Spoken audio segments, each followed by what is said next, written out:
And Keith, good evening, everyone from the state capitol. We are anticipating all four of the leaders, Republicans and Democrats from both the House and the Senate, will be coming in here shortly to announce this big breakthrough deal. They've been caucusing with their members all afternoon. The plan actually changes the definition of an assault weapon to cover more weapons, including the one used by the Sandy Hook shooter. It calls for universal registration of both handguns and long guns for the first time. It bans high-capacity ammunition magazines going forward. If you have them, you could keep them. But it would also create a first-in-the-nation required declaration that you own a high-capacity magazine. The President of the Senate and the leaders of both parties have joined us here. Senator, you're live. After the tragedy in Newtown last December, there were some who said the Connecticut effect would wear off, that it would wear off in Connecticut and that it would wear off across the country. What they didn't know was that Democrats and Republicans would come together and work to put together the strongest and most comprehensive bill in the United States to fight gun violence, to strengthen the security at our schools, and to provide the mental health services that are necessary. We have worked, as you know, many months now, and we have negotiated many weeks. Those negotiations have not been easy, but they have been fruitful. It has been a thoughtful process and a thorough process. And we are prepared now, as the Connecticut State Legislature, to move forward and provide this state with what it deserves, its people deserve, and most importantly, what our children deserve. So I'm proud to stand here as the leader of the Senate with my colleagues and to tell all of you that we will be taking action on a strong bill and passing that in the very near future. It's my pleasure to announce my colleague, my good friend, Speaker of the House, Brendan Sharkey. Thank you, Senator Williams. I also want to echo Senator Williams' comments because I think many doubted whether we would be able to reach this point. And as we see what is going on in Washington right now, the fact that it's very difficult for members of both parties to accomplish much of anything, let alone an effective response to the tragedy that occurred on December 14th. I'm particularly proud to emphasize the fact that this is a truly bipartisan and strong initiative. I've said from the beginning that it's important for us to act quickly, but it's more important for us to act intelligently. It's also critical that we send the message to Washington and to the rest of this country that this is the way to get this job done, to do it in an effective, meaningful, thoughtful way, and to do it on a bipartisan basis because our children deserve no less. So I also want to commend my colleagues from both sides of the aisle for the work and the leadership that they have demonstrated in this process. With that, I'll return the mic over to Senate Minority Leader John McKinney. Thank you, Senator Williams and Speaker Sharkey. I wake up in the morning and put this green ribbon and pin on my jacket lapel to remember those who we've lost. And what I'm proud of is that all of us, Republicans and Democrats, have understood that some issues, and this one particularly, should rise above politics. And during those long hours of public hearings and in our very long hours of working together on trying to fashion a bill, we raised and considered every issue from every angle. And that has produced a comprehensive, broad, bipartisan package that deals with mental health, it deals with school security, and it deals with gun violence. There is something in here that people on both sides may not like.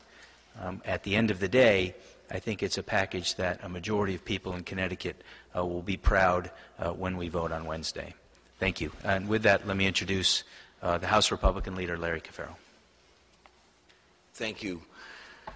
the moment of December 14th, 2012, I think everybody in the state of Connecticut knew that we would have to do something. And the process began soon after that, where my colleagues were kind enough to reach out to Senator McKinney and myself and our respective caucuses and say, let's do this differently.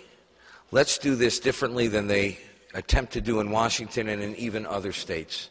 Let's try as best we can to do it together. And it was not easy, as you can imagine. At the same time that we were trying to make sure that our citizenry felt safe, that we put public safety first and foremost, we were also all very cognizant of the hundreds and thousands of law-abiding citizens who are gun owners and their rights. And that was the gist or the crux of what we negotiated, trying to be fair to those gun owners and their rights as given to them by the Second Amendment and our own state constitution, but also very cognizant of government's duty to protect its citizenry. Knowing that that incident, that tragedy happened in Connecticut, it was up to Connecticut to show the way. And I'm very proud to say today that the package we are revealing to the public and the press, and the package that we hope to vote on in the next few hours, has accomplished that goal. And with that, I will turn it over to the Majority Leader of the Senate, Senator Martin Looney.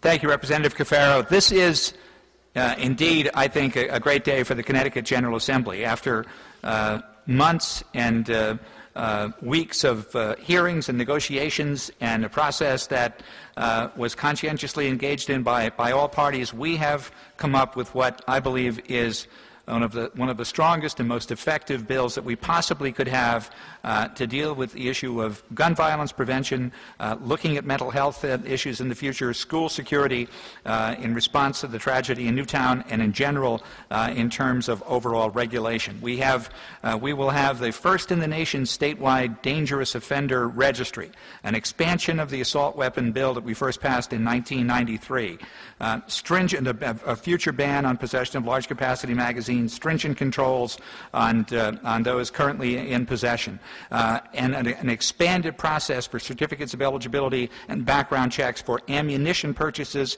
as well as those for long guns. These are things that we have looked at in many ways in many contexts over the years, and they are all brought comprehensively together in this consensus bill. So I think that it is something that as the Speaker and the President and the minority leaders of both chambers have said, this bill, I think, demonstrates what people of goodwill of different parties can do when working together. And I'd love to now introduce my colleague and my counterpart, the House Majority Leader, Joe Arasimowicz. Thank you, Senator Looney. I think back to the first day where we announced this committee and had our organizational meeting. My line was, if we walked into this process talking in an I or a me, we would fail. That when we were at the table, all of us together, that it had to be a we. It had to be a we, the leaders of our caucuses, we, the General Assembly, and we, the people of the state of Connecticut. I think we've done that in this package. It's careful deliberation throughout, hours and hours late into the evening. But more importantly, also keeping in touch with our constituents. Representative Cafaro mentioned the responsible gun owners. We heard them. The folks that were affected by the tragedy, we heard from them. We continue to hear from them. It was all a part of the process. So we took everything into consideration. We deliberately acted. We do have a bill that we'll be acting on this week that will give us the strongest gun laws in the country. For that, we should be proud. But the process is equally important. And I think we should look to Washington and say, follow our lead as we did it here in the state of Connecticut. You can do it too. Thank you. With that, we'll take questions. He gave some of the highlights of this, but I wonder if you could explain in a little more detail on the ammunition magazine ban. I understand it bans them going forward. The people who have them can continue to possess them, but must register them in some way. What's the penalty if you don't do that? If you don't do that, it could be a Class D felony, an extremely serious penalty. So we have not only a ban prospectively on the sale of high-capacity magazines. So that will be an absolute prohibition going forward. But as to the magazines that exist right now, they must be declared by January 1st, and there is a ban on possession of the high-capacity magazines that have not been declared after January 1st, 2014. So these will be some of the strongest laws on high-capacity magazines in the United States of America. I'm sure you know there were some Sandy Hook families here today who don't think that this sort of grandfathering in people who still have them is really adequate, that it still creates a loophole, they're still going to be out there. What's your response to them? You know, I absolutely appreciate their concerns. And I've talked to some of the experts across the country who have told me that first and foremost, turning off the spigot is critical. You have got to draw the line and say from this point forward, all sales will be prohibited. And we have done that. And we've gone a step beyond most other states that have addressed this issue at all by requiring that declaration so that these become part of the public record and then prohibiting the possession of high-capacity magazines that have not been declared in the future. Yes. Well, they will be accounted for. They will be accounted for in the same way that you would register the assault weapons, and that's what occurred after 1993. They will be part of the registration record. What happens to the existing weapons like the one that Adam Lanza used, if that's now coming under your definition as a prohibited firearm? Any assault weapon, the ban on assault weapons will be strengthened. We passed a law in 1993. We've refined these laws over time, but there were significant loopholes in the ban on assault rifles. So we have closed those loopholes. Now we have the strongest language in the country in terms of defining the assault rifle, and those sales will be prohibited going forward. Those weapons that are in existence now must be registered. So it's similar to the magazine. That's correct. Right. Yes. Process question on amendments. Will the rules permit individual lawmakers to introduce amendments? Have the leadership made any agreements regarding amendments and the length of debate on amendments? Well, nothing essentially can prevent any legislator from introducing an amendment. However, I think I can speak for, I don't want to speak for all the members, but I think I can, that we are discouraging that. We've reached an agreement among ourselves on behalf of our caucuses such that we think we have the best package possible. To the extent that amendments may be filed and brought up, they will follow that normal course. They are allowed under these circumstances, but we are discouraging them. I know I'm discouraging them within my caucus. Sure. In the House especially, every member has a right to file an amendment, and they could do so without the permission of any leadership, and there is no agreement that we have among us that should not take place. The caucus understands the seriousness of this matter, and I respect on their part that not everyone in my caucus, and frankly in other caucuses, agree and will be voting on this bill, and they would like to be heard, and we are going to give them that right to be heard. I have committed to my fellow leaders, and I've explained to my caucus on behalf of myself that I would not be supporting those amendments, that we are discouraging any lengthy debate on those amendments. We want our members to have an opportunity to let their feelings be heard or take a vote on an amendment if they feel that is important to them. I do not anticipate those amendments passing, and again, I do not expect the debate to be lengthy. Larry, what's the support in your caucus for this matter? Substantial. I would not be here if it wasn't. I'm not going to comment on that, but it's substantial. Larry, can you tell us how much input the gun industry and the gun lobby had in drafting this across the finish line? I don't. I think we all, as I think Representative Verisimowicz indicated, I think each and every one of us took great pains to purposely meet with every interested party. whether that be gun control advocates, whether it be the families of Newtown, the Sandy Hook Promise, the Newtown Alliance, the March for Change, as well as gun manufacturers, chiefs of police, NRA, sportsmen associations, etc. So I think everybody had input, or at least was heard by all of us, and I think all of their views were taken into consideration when we put together this package.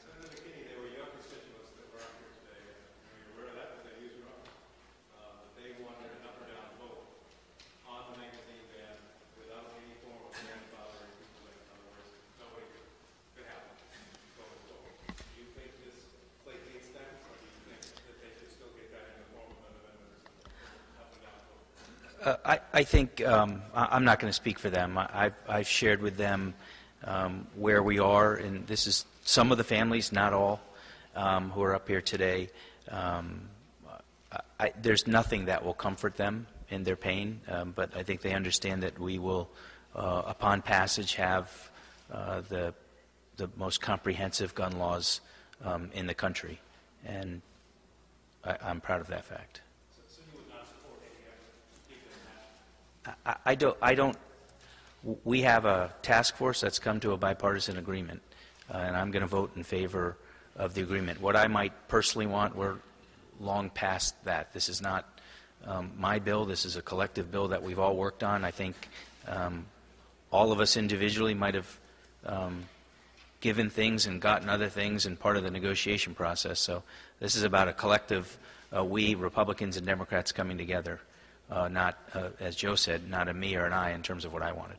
Have you all agreed yet on a schedule for when this will be voted on in the House and Senate? At this point, the expectation is that the Senate will take up the bill first, and then it will come to the House. Wednesday. Would you anticipate doing it the same day? Yes. Will this be the last word on legislation session addressing gun violence, school security, or mental health provisions, or are we going to see possibly other bills? I think the expectation is that we will not be taking up further gun legislation as part of this session. To the extent that there may be some modifications, I know we want to hear from the governor's task force with regard to other issues such as mental health and school safety. So therefore, we might be taking up some additional legislation on those topics, but it is our expectation that we will not be taking up any further gun legislation this session. Yeah, if I may comment on that as well, Paul, it is definitely our understanding that there will be no further gun-related legislation for the remainder of this session. And in addition to that, one of the parts of this bill, as you might see, is the repeal of the early release program for violent criminals. There is also an agreement that there will be no other legislation concerning the early release program for the remainder of this session as well.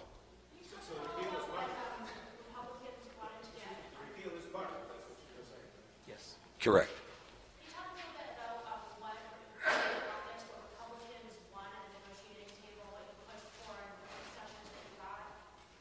You know, again, I don't like to put it that way. I think we all shared so many concerns and interests. We found that a lot of this was less partisan than it was territorial and geographic. A lot of, especially in my caucus, my members represent more rural parts of the state of Connecticut. And it was certainly evident that they were very, very concerned about the rights of gun owners and protecting those rights. As a result, no gun owner will lose their gun. No gun owner will lose their magazine.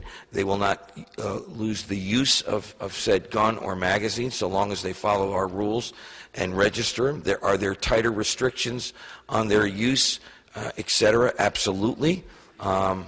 We also were able to see as part of this legislation the repeal of early release for violent criminals. You know, if I could add on that, no one will be able to say that this bill is absolutely perfect. But no one will also be able to say that this bill fails the test when it comes to being the strongest in the country, the most comprehensive bill in the country. And yes, it took us a little longer than we expected to get to the point where we are today. But in Connecticut, we've broken the mold. We just put together Democrats and Republicans in a bipartisan process on one of the most divisive issues in the United States. And we came to agreement. Sitting in a room after our task force had conducted numerous hearings, getting more input from the public than on any other piece of legislation that's gone through the entire process, Democrats and Republicans were able to come to an agreement on a strong, comprehensive bill. That is a message that should resound in 49 other states and in Washington, D.C. And the message is, we can get it done here, and they should get it done in their respective states and nationally in Congress. On the early release program, is the governor on board with that? The repeal of the early release program? Yes. The governor is. Is the governor on board with this package as you've outlined it to us? We have discussed this with the governor. The governor has the language as it's being drafted. We continue to speak with the governor. As to the early release section, actually we worked with the governor's office on that language. And that language both addresses the concerns of the legislature, of the Democrats and the Republicans, and also takes into consideration that the Department of Corrections in many cases was already implementing some of what we're accomplishing in that bill. We have been talking with the governor throughout this process. That is our hope and expectation, but we are going to continue our conversation with the governor in that regard. And I completely understand that, and I think, and there are many people who believe that as well. But we feel that the provision that we came up with it goes further than practically any other state in the country, and breaks new ground, certainly for Connecticut and as a national model. So your expectation that he'll sign includes your understanding that he's not completely happy with that? No, we respect the governor and his positions, and I'm not going to speak for the governor as to his position on the bill. I'm just telling you about the communications that we've had and we'll continue to have with him. That is our hope. It is our hope and expectation. We are going to continue our conversations with the governor. And you said that the magazine owners and the governors were having January 1 of 2014, but are some of the other things in this effective earlier? Yes. Is it an emergency certified bill? Yes, it's an emergency certified bill, and the effective dates vary. In some cases, they're upon passage. But most importantly, the ban on sale of any weapon now defined as an assault weapon or any magazine in excess of 10 is immediate upon passage. It's immediate upon passage. That's correct, but they cannot sell them or transfer them until they've registered. They can never sell them again. They can only bequeath them or sell them to a licensed federal gun dealer, but they cannot sell these weapons down the road. Thank you. One more.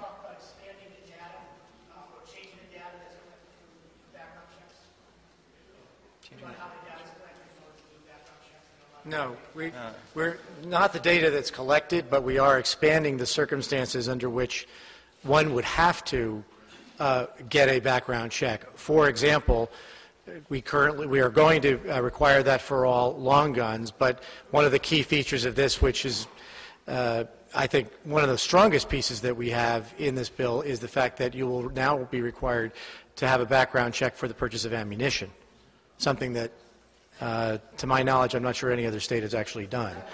They don't cover transactions between family members. So if somebody wants to give their gun away to somebody, an immediate family member or cousin, is this covered? Yes. It speaks to sales, but it doesn't speak. It does involve transfers, interfamily transfers. The only case that was what Representative Cafaro said, which was bequests in a will, or that kind of a transfer. That would be the only. Penalties for firearms trafficking and illegal possession. You're not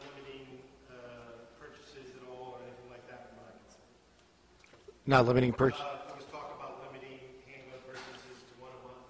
I don't see that in here, so I just wanted to confirm that. That is not part of this package. All right. Thank you very much. Thank you. Thanks.